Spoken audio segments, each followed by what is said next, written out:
If anybody looks you in the eye and tells you that they know who's going to win the Western Conference Finals, that person is a liar. I repeat, if you ever come across another human being who has the gall, the audacity, the disregard for logic to think that this Western Conference Finals isn't one of the most competitive, one of the most chaotic, one of the most unpredictable playoff series that we've seen in years, they're not to be trusted. They're not. Don't let them in the house. Don't trust them watering the plants. Damn it, don't eat what they bring to the cookout. Because the adjustments I'm seeing from game 1 to game 2 and the competitive spirit I'm seeing from both teams, it's exhilarating. It's exciting.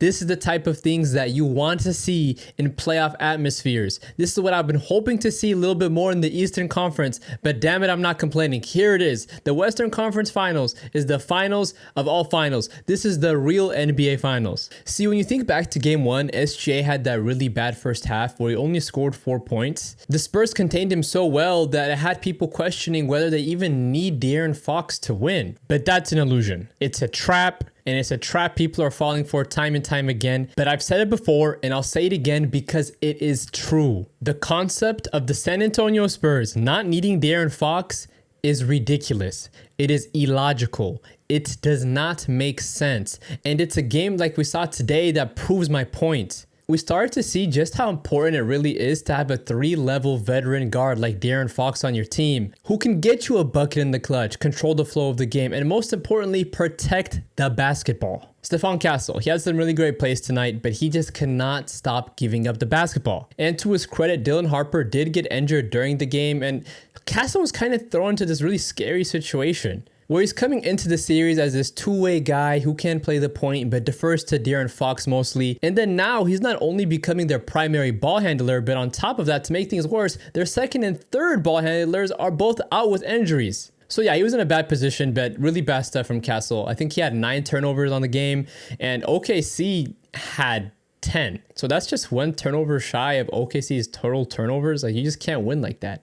But he did have an insane poster dunk on Isaiah Hartenstein, and I'm not going to let the fact that they lost this game overshadow the fact that he genuinely had a dunk that I will never forget about as long as I live. That Hartenstein dunk was amazing. It was Derrick Rose-esque, and that's not hyperbole, that's not exaggeration. Go and look at it if you missed the game. Hell of a dunk. And he went at SGA a few times too. He tried to get a poster on SGA. SGA did a good job following him, not letting him get it on him. I respect it. But unfortunately for Hartenstein, he was not able to do the same as he got posterized.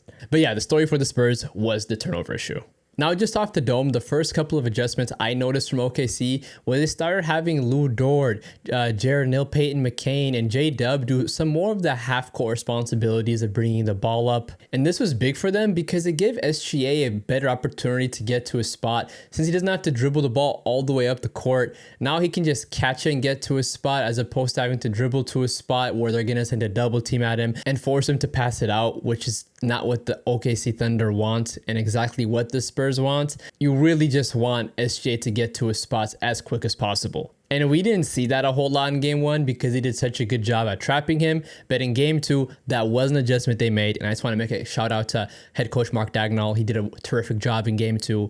A lot of people have been hypercritical of him because of the fact that they haven't had to really have I guess a high stakes series in quite some time. The last one that comes to mind to me is probably that Clippers run last season because, you know, Indiana had the Tyrese Halliburton injury and all that stuff. But anyways, I was really impressed with his adjustments tonight. To me, a good sign of a really elite head coach is how they're able to make adjustments in the thick of things in the postseason. When the lights are brightest, how does your head coach perform? How does he respond? Does he make the adjustments? How are his ATOs looking? Things like that. So I'm just trying to do a better job at, I guess, paying attention to head coaches because I think we let them get away with a lot as opposed to like a specific athletes where it's just really easy to pinpoint what they're doing wrong. You can look at the box score. With head coaches, you don't necessarily have like a box score to critique them. And so I just want to, anyways, just give him his credit because he did a hell of a job. Also, Isaiah Hartenstein had himself an extremely controversial game today. On one end, he held Victor Wembanyama to just 21 points, which is extremely impressive.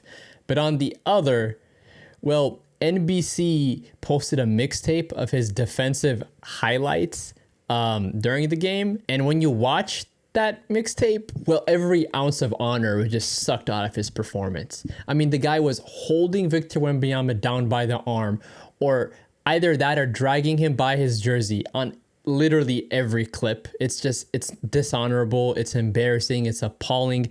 And if I'm a Spurs fan, I don't know what I'm more irritated with. The fact that Hartenstein was playing so dirty to begin with, or the fact that the referees batted an eye to it. I mean, damn it, if you see the clip, he should have very easily fouled out of the game. It didn't matter if Wemby had the ball or was playing off ball. At all times, Hartenstein was hugging him, scratching him, clawing at him, just doing all sorts of crazy stuff. And it was just really borderline dirty basketball from Hartenstein. He was very clearly cheating all game long. Again, I just want to re-emphasize how bad the refs really were, because if I could see it from my damn TV screen, they don't have an excuse. All right, they're right there. And none of them wanted to use their whistle unless it's SGA foul baiting. The state of the NBA is getting ridiculous. And there was what's his name, Isaiah Joe play. This guy just flopped in the middle of the court. Harrison Barnes damn near had his hands in his pocket, and Isaiah Joe flails like a fish out of water, and the referee calls a foul. It's strange. It's really strange. This is why we have all these conspiracies about sports gambling and DraftKings and this, that, the third. They need to do better. Anyways, back to the Hartenstein stuff. When NBC's Zora Stevenson asked SGA about Hartenstein's game-changing defense on Wemby, he said, "I'm not sure if it was that good, to be honest." SGA himself couldn't defend Hartenstein's dirty tactics tonight, which is alarming to me because this is kind of the first time I've ever personally experienced an awkward OKC postgame interview. You know, those guys are all about positivity and hyping each other up, throwing water cups on each other's damn heads every single interview. And so anyways, I just thought that was strange, worth noting. You guys let me know what you thought about his comments down below. Also, I can't believe I almost forgot to mention this, but J-Dub did re-aggravate his hamstring injury in that third quarter and did not return to the game. So that's something to look out for, especially because he's been looking so good since he came back from that initial injury. And he himself was even mentioning how he and the medical staff did such a great job attacking physical therapy and just making sure he was able to heal and recover back to 100%. That just shows you how tricky these hamstring injuries really are. I mean, Chris Paul could tell you that. But anyhow, the Thunder do manage to come away with the win, 122-113, defeating the San Antonio Spurs. This is a big win for OKC. Kind of a must-win situation because you don't want to give away both games at home and then go into their home in San Antonio on Friday.